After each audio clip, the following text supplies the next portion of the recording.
देख रहे हैं मुरैना न्यूज और मैं हूं आपके साथ मोनिका। तो चलिए देखते हैं मुरैना की ताजा खबरें। ट्रैक्टर ट्रॉली से कुचलकर मासूम की मौत, भीड़ ने लगाया जाम। शहर के बड़ोखर स्थित बस स्टैंड के सामने रेत से भरी तेज रफ्तार ट्रैक्टर ट्रॉली ने टक्कर मारकर 5 साल के मासूम की जान ले ली। 5 साल मृत बच्चा अपने माता पिता और 1 साल के छोटे भाई के साथ मुरैना स्थित नगरसेन मंदिर से धौलपुर स्थित सैपऊ जा रहा था। रास्ते में उसे प्यास लगी तो पिता के साथ पानी पीने के लिए सड़क क्रॉस कर पैदल दुकान की ओर जाने लगा। इसी बीच अंबा की ओर से आई तेज रफ्तार रेत की ट्रैक्टर ट्रॉली ने बच्चे को इतनी तेज टक्कर मारी कि सिर में चोट लगने से उसने मौके पर ही दम तोड़ दिया। हादसे के बाद रेत की ट्रैक्टर ट्रॉली को ड्राइवर अंधी रफ्तार से भगाते हुए फरार हो गया। हादसे के बाद गुस्साई भीड़ ने 2 घंटे मुरैना अंबा रोड पर चक्का जाम कर दिया। राजस्थान के सैपऊ में रहने वाले हरजीत पहाड़िया मंगलवार को अपनी पत्नी रीना और 5 साल के बेटे आर्यन के साथ छोटे बेटे अनुज का मुंडन कराने के लिए दिमनी क्षेत्र में स्थित नगरसेन मंदिर गए थे। एसपी ने कहा था रेत के वाहन खड़े हुए तो खैर नहीं, पर हुआ कुछ भी नहीं। एसपी अनुराग सुजानिया ने 5 दिन पहले जब बड़ोखर में रेत की ट्रैक्टर ट्रॉलियां खड़ी देखी तो उन्होंने अपने थाना प्रभारियों को सख्त निर्देश दिए थे कि अगर रेत के वाहन बड़ोखर में खड़े दिखे तो छोड़ूंगा नहीं। लेकिन पुलिस यहां एक भी दिन कार्रवाई करने नहीं पहुंची और मंगलवार को ही रेत की ट्रैक्टर ट्रॉली ने एक 5 साल के मासूम की जान ले ली।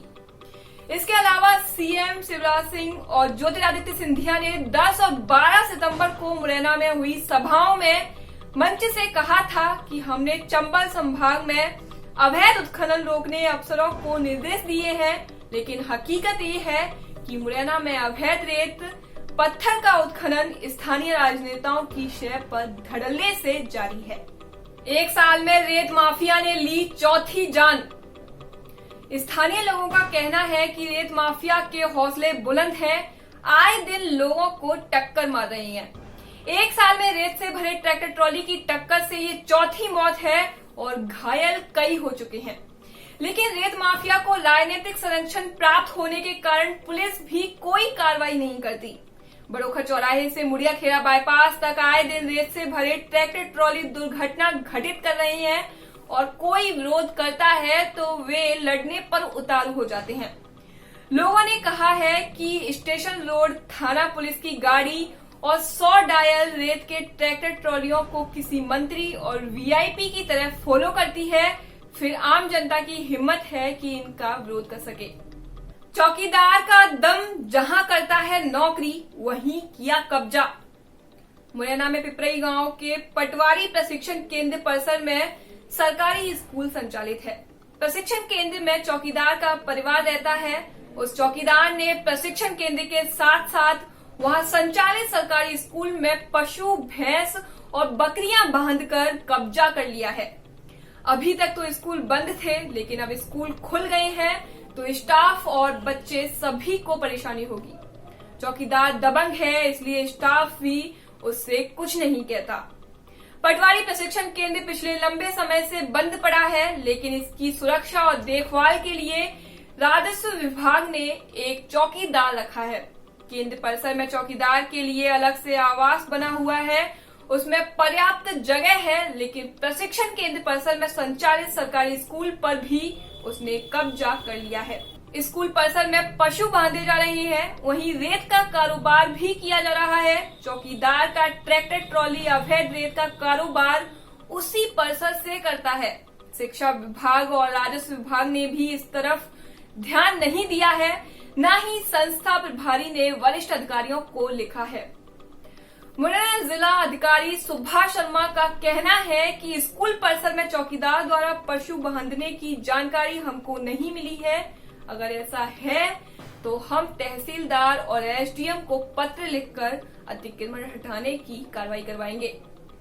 यूरिया बेचने में गड़बड़ी मारफेड़ के 2 गोदाम प्रबंधकों पर होगी एफआईआर। यूरिया की बिक्री में 2200 बोरी खाद को 20 किसानों के नाम पर चढ़ाने के मामले में कृषि विभाग ने मार्केटिंग फेडरेशन के 2 गोदाम प्रबंधकों के खिलाफ एफआईआर की तैयारी कर ली है, लेकिन उन 17 प्राइवेट डीलरों को कार्रवाई से अभयदान दिया जा रहा है, जिनके खिलाफ भी मुकदमा दर्ज कराने के निर्देश भोपाल से जारी हुए हैं। उप संचालक कृषि पीसी पटेल से एफआईआर को लेकर पूछा गया तो उनका कहना था कि प्राइवेट डीलरों में से 3 से 4 के लाइसेंस निरस्त किए गए हैं और कुछ को कारण बताओ नोटिस जारी किए गए हैं। जब उनसे ये जानने की कोशिश की गई कि लाइसेंस किन फर्मों के निरस्त हुए हैं और नोटिस किसको दिए गए हैं, तो डीडीए पटेल इस बात का जवाब नहीं दे पाए। इससे जाहिर है कि उप संचालक कृषि उन खाद डीलरों को एफआईआर से बचाने की सांठगांठ कर चुके हैं, जिन्होंने 17 किसानों के नाम यूरिया खाद को बल्क में बेचना दर्शाया है। फर्टिलाइजर कंट्रोल एक्ट में उप संचालक कृषि को निरीक्षण और कार्रवाई के अधिकार दिए गए हैं, इसलिए डीडीए ने प्राइवेट डीलरों की गलती पकड़ी जाने के बाद भी उनके नाम एफआईआर के आवेदन में नहीं जोड़े हैं। जानकारी के मुताबिक उप संचालक पटेल प्रमुख सचिव सहकारिता को खुश करने के लिए सिर्फ और सिर्फ मार्कफेड के गोदाम प्रभारियों के खिलाफ एफआईआर का मन बनाए हुए हैं, लेकिन अपने दफ्तर से कोतवाली तक नहीं पहुंच पा रही हैं। अब जानिए कि खाद वितरण में गड़बड़ी का मामला क्या है। खरीफ सीजन के लिए किसानों को बांटे गए यूरिया में बड़ी लापरवाही की गई। मुरैना जिले में 20 किसानों ने 100 मीट्रिक टन यानी 2200 बोरी से अधिक यूरिया खरीद लिया। इनमें से 17 किसानों को प्राइवेट डीलर्स ने और 3 किसानों को मार्कफेड के गोदाम से यूरिया बांटा था। कैलारस में तो एक ही किसान के नाम से 67 मीट्रिक टन यूरिया आवंटित कर दिया गया। केंद्र सरकार द्वारा बनाई गई वेबसाइट में जब इसकी एंट्री दिखी तो मामला प्रदेश सरकार तक पहुंचा और प्रमुख सचिव सहकारिता अजीत केसी ने इस मामले में मुरैना कलेक्टर से मामले की जांच और कार्रवाई के लिए कहा। बदमाशों ने सराफा कारोबारी पर किए 4 फायर, हाथ में गोली मारकर लूट ले गए 30 लाख रुपए के जेवरात।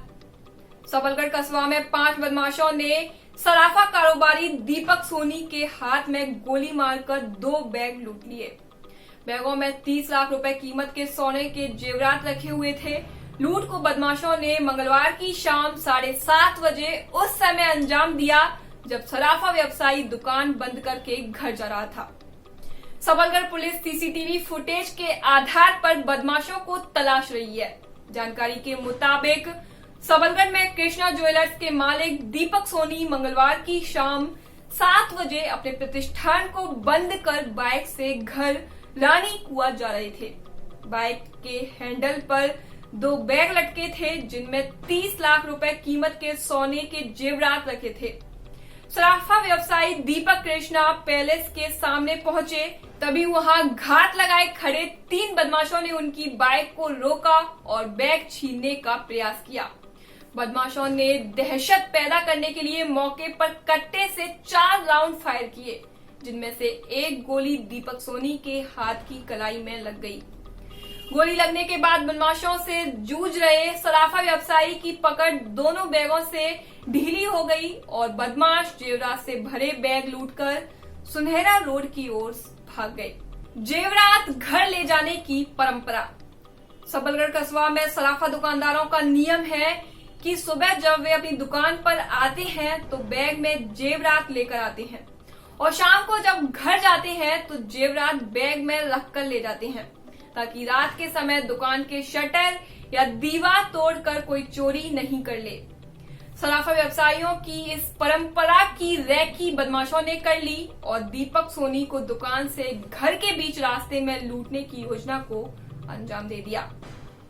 आज के लिए बस इतना ही। कल हम फिर मिलेंगे नई खबरों के साथ। नमस्कार।